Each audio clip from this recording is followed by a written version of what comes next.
여러분, 아직도 월드컵은 진행하고 있습니다. 2주 전만 해도 한국 분들이 월드컵 열기에 폭 빠져서 예배도 어떤 분들은 까먹었다고 하는 얘기까지도 들었습니다. 그런데 이번 주나 지난주 말에는 아무도 월드컵을 기억하는 사람이 없습니다. 왜 그렇습니까? 한국 팀이 졌거든요. 남일이거든요. 그죠? 그런데 한국에서는 그 월드컵 후폭풍이 부는 것을 인터넷으로 기사를 보고 보았습니다. 한국 대표팀이 돌아갔는데 엿을 던지더라고요. 호박엿을. 그게 무슨 얘기인지 아주 나쁜 얘기인 것 같습니다. 그만큼 아주 대표팀이 홀대를 받고 있습니다. 그래서 사람들은 많은 애널리시스를 연구를 합니다. 왜 졌을까? 왜 올해는 그렇게 못할까? 많은 사람들이 얘기하는데 저는 이영표 해설위원의 말을 동의합니다. 왜 졌냐 하면 그분 말씀하시기를 안 한 게 아니고 못했대요.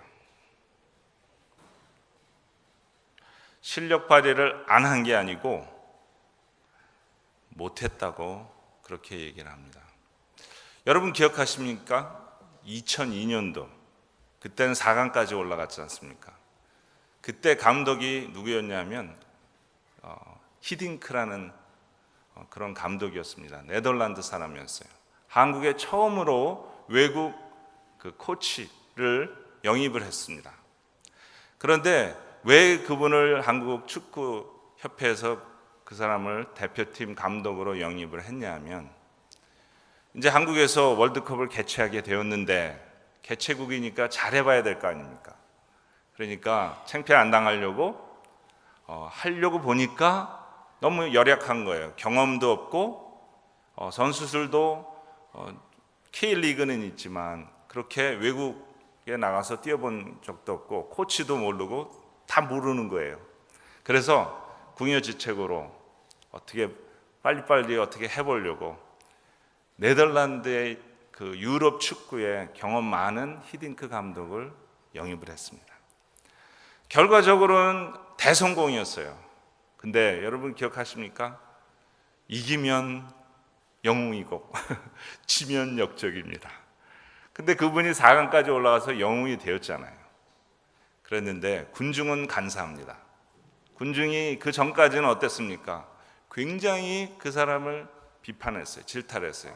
근데 그 질타한 비판받을 만한 또 히딩크 감독이 그런 죄송합니다. 짓을 했어요.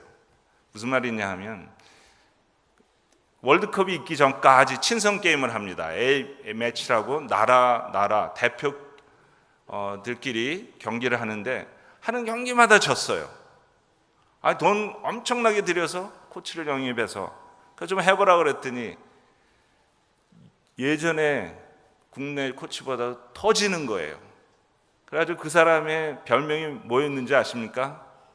올림픽 그 월드 사커 게임 전에 그 사람이 한국 이름 unofficially 가졌는데 성이 오씨고요. 이름이 대영이었어요. 오대영. 왜 그랬냐면 맨 끝에 프랑스하고 대표팀이 붙었는데 5대 0으로 졌거든요. 국민들이 엄청 그 사람을 비판했습니다. 근데 왜 그렇게 되었냐면 사연이 있어요.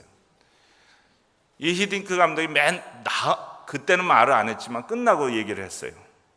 선거하고 나서 어떻게 해서 이렇게 한국 팀을 약체인 한국 팀을 이렇게 4강까지 이끌어 왔습니까? 했더니 히딩크 감독이 이런 얘기를 해요. 한국에 딱 코치 제안을 받고 왔는데 한국 선수들이 실력이 괜찮더래요. 발재들도 있고 다 실력들도 어느 정도 있더래요.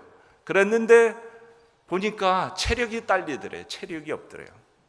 한국 축구협회는 우리는 체력도 있고 다 있는데 실력만 없습니다. 경험만 없습니다. 유럽 축구식으로 그냥 현란한 경험만 있으면 개인기만 있으면 우리가 이길 수 있으니까 그거 당신이 유럽 축구에서 그렇게 많이 했으니까 그거 한번 전수해 주시오. 이래서 그 사람을 불렀는데 히딩크 감독은 맨날 하는 게 뭐였는지 아십니까? 달리기, 운동장 달리기. 그리고 뭐 이렇게 어떻게 하면 골을 잘 넣나 그런 연습보다는 기초적인 거, 패스하는 거, 팀워크하는 거, 이런 기초적인 걸 열심히 했대요. 여러분, 프로를 가지고 초등학교 때 처음 배울 때 달리기 연습시키거든요. 기본기를 그때서부터 다졌다는 거 아닙니까? 그런데 4강까지 올라가고 보니까 히딩크 감독의 말이 맞았어요. 한국 축구는 힘도 기술도 좋고 패기도 있었지만 결국에 와서는 run out of fuel, 이 후반전을 뛸 수 있는 힘이 없었다는 거예요. 그래서 실력도 발휘도 못했더라는 그런 얘기를 했습니다. 축구에서 기초 체력이 아주 중요합니다. 오늘 하나님 본문 말씀에 세 가지가 나오고 맨 마지막에 약속의 말씀이 있습니다. 여러분, 성경 읽을 때 이런 느낌 못 받으십니까? 하나님의 뜻이 뭐야? Let me know. 그러면 내가 하나님 뜻을 따르겠어. 하나님의 뜻을 몰라서 못 따르겠다는 분들이 대부분입니다. 저도 그렇고. 하나님의 뜻이라고 아주 익스클루시브하게, 클리어하게 대놓고 얘기한 것이 많지가 않아요. 대부분 스토리나 경험이나 언더스탠딩으로 아는데, 오늘 여기에 나오는 본문의 말씀은 하나님의 뜻입니다. 이거보다 어떻게 더 자세하게, 간단하게, 클리어하게 저와 여러분에게 말씀해 주시는 것이 없어요. 이런 구절은 외우십시오. 외워서 마음에 딱 담아놓으면 급할 때 딱 잘 써먹을 수가 있어요. 말씀이 여러분을 지켜주실 것입니다. 신앙에도 기초 체력이 있습니다. 오늘 세 가지를 말씀드리겠습니다. 첫 번째는 4절의 말씀입니다. 항상 기뻐하라. 말도 안 되는 얘기입니다. 어떻게 항상 기뻐합니까? 자식놈이 사고를 쳤는데 여러분 기뻐하겠습니까?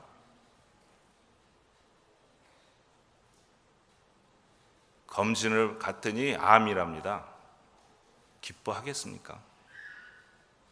불경기가 이제는 불경기가 아니고 완전히 파산지경입니다. 뭐가 그렇게 기쁩니까? 이렇게 어렵고 드라마틱하고 이런 거 아니더라도 별 이렇게 살 재미가 없잖아요. 뭘 그렇게 기쁜 일이 많겠습니까? 근데 성경은 항상 기뻐하라 이렇게 얘기합니다. 이 불가능한 것이 어떻게 가능합니까? 그 앞에 절을 빼놓고 읽으면 저나 여러분이나 믿는 사람이나 안 믿는 사람이나 똑같습니다. 앞에 구절에 뭐라고 얘기합니까? 주 안에서 항상 기뻐하라. 여러분과 제가 믿는 사람과 안 믿는 사람의 차이입니다. 안 믿는 사람은 주가 어디 있어? 내가 내 인생 책임져야지. 어려워요. 저 인생 제가 책임 못 져서 예수 믿고 구원받았어요. 여러분이 인생 책임질 수 있으면 하세요. 그렇지만 책임질 수 없거든 주님 안에서 인생을 맞닥뜨리면 됩니다. 없던 걸로 합시다. 그런 게 아니에요. 어려움이 오지만 하나님이 같이 계시면 해볼 만한 게임입니다. 예? 혼자 가지 마세요. 여러분 어빌리티도 있고 건강도 하고 잘 나간다고 교만하지 마세요. 공부할 때가 옵니다. 하나님이 꼭 필요해요. 여러분 인생은 마라톤입니다. 그죠? 이 마라톤을 뛰는데 어떤 분은 지금은 반도 못 가서 달리고 있고 어떤 분은 돌아오고 있습니다. 근데 가는 사람이나 돌아오는 사람이나 똑같이 스태미나가 있어야 돼요. 체력이 좋아야 돼요. 그죠? 피니시 웰 해야 될 거 아닙니까? 그러려면 이렇게 기초 체력이 필요합니다. 두 번째는 5절입니다. 5절에서도 간단하지만 아주 정확하게 얘기합니다. 모든 사람에게 어떻게 하라고요? 관용하라. 되게 어렵더라고요. 이 관용이라는 게 한문인데 이게 무슨 뜻인가 해서 한글 사전 보고 영어 사전 보고 원어 사전 봤더니 이런 뜻입니다.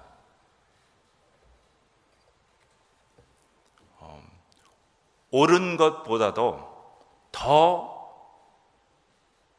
높고 깊고 넓은 것을 추구하라는 거예요. 무슨 말이냐면 더 어려워지네. 한국말로 쉽게 얘기하면, 풀어서 얘기하면 배려하라는 거예요. 그리고 영어 성경으로는 젠틀하라고 합니다. 세상 끝날이 올 테인데 세상 끝날이 오는 걸 어떻게 아냐면 한 가지 사인이 사나워진대요. 여러분, 용서 그게 뭡니까? 예수 믿기 전에는 제 사전에는 용서 없었습니다. 오직 있는 건 정의 구현. 안 되면 단칼에 날아가는 거예요. 제 리스트에 싹 지워버리는 겁니다. 그러면요 삭 막혀요. 살맛 안 납니다. 기독교의 묘미는 용서에 있어요. 그리고 젠틀한 거예요. 예수님께서 여러분 인생에 들어올 때 어떻게 들어왔습니까? 그냥 문을 발 걷어차듯이 그냥 팍 걷어차고 들어오기도 싫은데 그냥 확 들어왔습니까? 그런 사람 없어요. 항상 젠틀하게 여러분을 대하세요. 그죠? 흥렬아, 이러면 안 되잖아. 그렇게 말씀하시지. 야, 흥렬아, 잘 걸렸다. 너 이제 딱 잡았다. 우리 같지가 않아요. 하나님께서 우리를 젠틀하게 대하세요. 그러면 우리도 흉내라도 내야 될 거 아닙니까? 여러분 자녀 어떻게 생각하세요? 왜 이렇게 좁니까? 걔들도 제가 어린아이들 한번 BBS에서 다뤘는데 자기들도 스트레스를 받는데요. 초등학교 1학년 아이가 유치원 가야죠, 뭐 가야죠, 레슨 가야지, 뭐 가야지. 저희도 스트레스 받습니다 그러더라고요. 조숙한 아이가. 여러분, 저나 여러분 학교 다닐 때 공부 안 했습니다. 그죠? 할 게 별로 없었어요. 지금 아이들 어떤 줄 아십니까? AP라는 게 있습니다. 하이스쿨 때. 그게 뭔지 아십니까? 대학교 과목을 고등학교 때 이수했다는 얘기입니다. 저는 이상해요. 왜 대학교 거를 왜 하이스쿨에 배웁니까? 근데 그거 안 하면 좋은 대학 못 간답니다. 세상이 이래요. 엄청 스트레스 받고 있어요. 그러니까 주일날만은 애들 너무 저기 하지 마시고 관용하세요. 그래야 애들이 오늘따라 왜 이렇지? 그러면 그러시거든. 전도하세요. 오늘은 주일이야. 그래서 너 봐주는 거야. 그러세요. 그러면 아이들이 뭐라고 생각하는지 아십니까? 주일은 확실히 평일날보다는 좋은갑다. 그게 몸에 배이면 하나님 사랑합니다. 뭔가 특별한 날이 있어야 될 거 아닙니까? 다 똑같으면 안 되잖아요. 구약에 효자 이삭이 사라 어머니가 돌아가셨어요. 그래서 슬픔에 잠겨서 어머님 장막에 오랫동안 거하고 있었어요. 그런데 그 이삭이 슬픔을 어떻게 회복했는지 아십니까? 성경의 24장 끝부분에 보면 참 재미난 얘기가 나옵니다. 그 24장이 어떤 이야기냐면 사라의 죽음의 이야기가 아니고, 실제는 창세기 24장은 그 이삭의 아내 리브가를 취하는 이삭의 아내를 맞는 그런 장입니다. 근데 그 맨 끝부분에 이제 리브가가 라반의 자기 아버지 집을 떠나고 아브라함 집으로 아브라함의 종과 함께 오는데 사라의 장막으로 갑니다. 그리고 슬퍼하고 있는 이삭의 그 장막으로 사라가 들어가서 그때 식으로 하면 결혼을 합니다. 그 이삭이 여러분 어떻겠습니까? 나는 싫어. 아직도 나는 어머님 생각을 하고 있어. 그렇지 않고 성경은 회복되었더라, 기뻐했다고 했습니다. 이런 자식 다 소용없습니다. 근데 거기서 시사하는 바가 있어요. 여러분, 슬픔을 어떻게 이기시는지 아십니까? 기쁨으로 이겨야 돼요. 슬픔을 자꾸만 리걸지테이트, 슬픔을 계속 생각하면 디프레스만 돼요. 어려운 일도 있습니다. 그죠? 정말 힘든 일이 많아요. 근데 낙이 있어요. 하나님께서 낙을 주십니다. 천국에 가서 얘기하는 게 아니에요. 이 세상 살아가는데 우리 좋으신 하나님께서 우리에게 낙을, 기쁨을 주세요. 특히 우리가 이렇게 주님과 가까운 관계를 맺으면 하나님께서만 주시는 그런 기쁨이 있어요. 마음에. 그 기쁨으로 어려움을, 외로움을, 괴로움을 이겨나가는 거예요.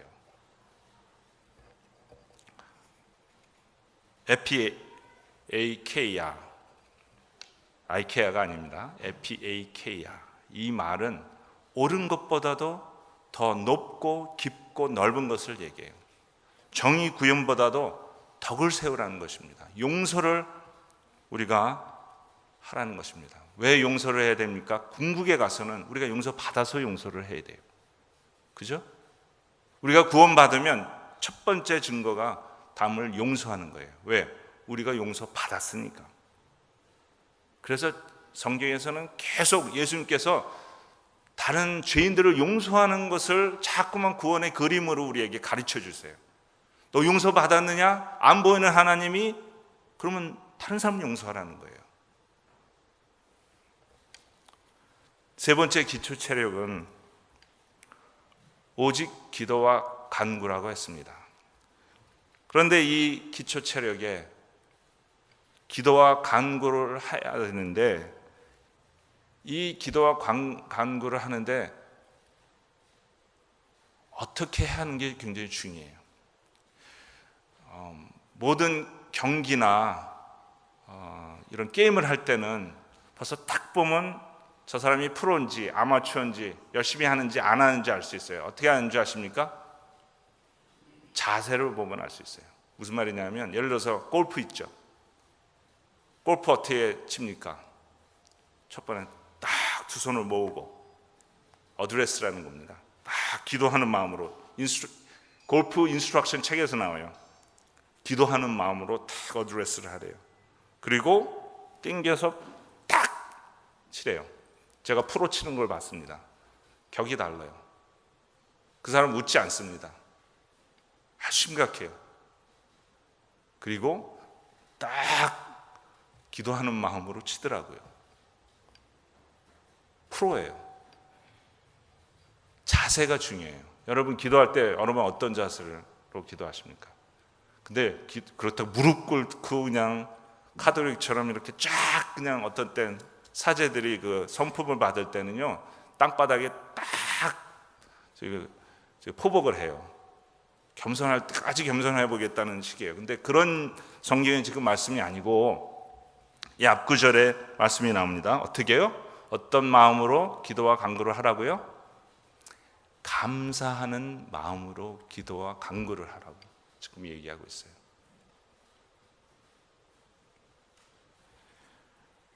여러분, 왜 이 감사하는 마음으로 기도를 해야 되느냐면, 여러분 감사는 언제 나옵니까? 파지티브 띵킹이 아닙니다. 나는 할 수 있어, 나는 해야 돼, 하면 될 거야, 그런 얘기가 아니에요. 감사는 어느 때 감사가 나옵니까? 믿어질 때. 학교에 들어갈 것 같아요. 확실히 딱 쓰면 하나님 감사합니다, 이렇게 된다고요. 근데 믿음도 없을 때 들어갈 수 있나 없나, 불안할 때는 감사가 나오지 않습니다. 억지로 하라는 게 아니에요. 다시 말해서 감사는 누구만 할 수 있냐면 믿는 사람만 할 수 있는 거예요. 성경이 얘기합니다. 어떻게 기도하라고요? 믿고 받은 줄로 믿고 기도하라, 이렇게 가르쳐요. 백 목사님, 그게 가능합니까? 예수님이 나사로 살리실 때 그러셨어요. 3일 동안 나사로가 제일 친한 친구였거든요. 성경이 얘기하기로는 예수님의. 나사로가 죽어요. 빨리 갑시다 그랬더니 딴전 피우셨어요. 옆 동네에서. 멀리도 안 계셨어요. 하루 이틀 안 가셨어요. 아직 때가 아니다. 아니 죽습니다 그랬더니 아직 때가 아니다. 죽을 뻔히 걸렸어요. 아직 때가 아니다. 그리고 끝내 사람이 왔습니다.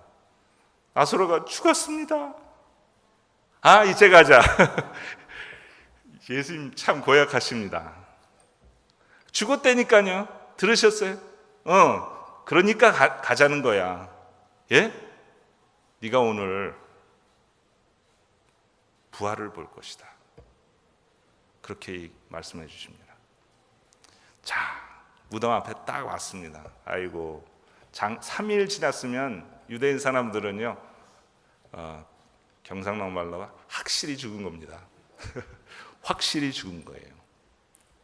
자, 무덤 앞에서 예수님께서 거두절미하고 나사로야 나와라! 그러면 나왔겠습니까? 안 나왔겠습니까? 제가 보기엔 나왔을 것 같아요. 근데 they never learned the lesson. 죽은 사람이 살아난 것 밖에는 아마 그것도 큰 기적이죠. 그죠? 그거보다 더 큰 기적이었겠습니까만 오늘 말씀에 의거해서 예수님께서 그 전에 하신 것이 있어요. 뭘 하셨습니까? 감사 기도를 드렸어요.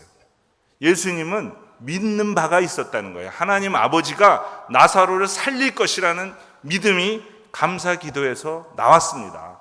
예수님이 뭘 하셨습니까? 요한복음 14장 11절에서 얘기합니다.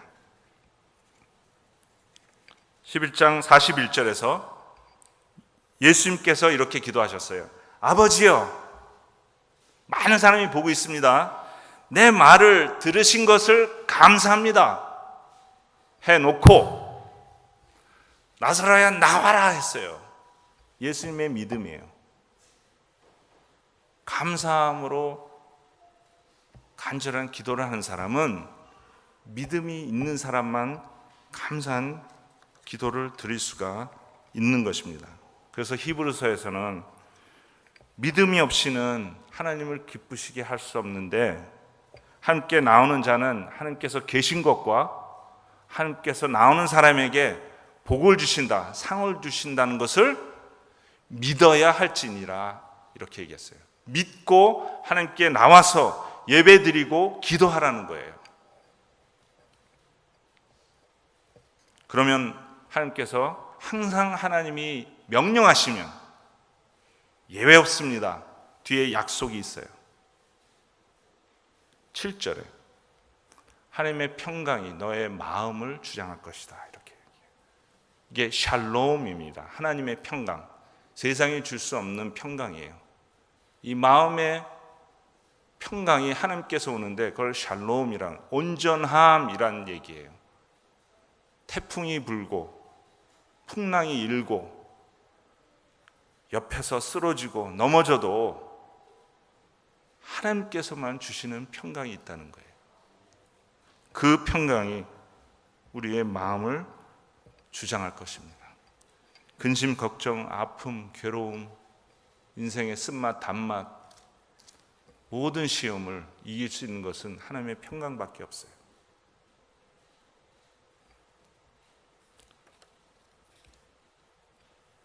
하나님께서 우리에게, 나에게 기뻐하라 하십니다. 하나님께서 남을 관용하라 하십니다.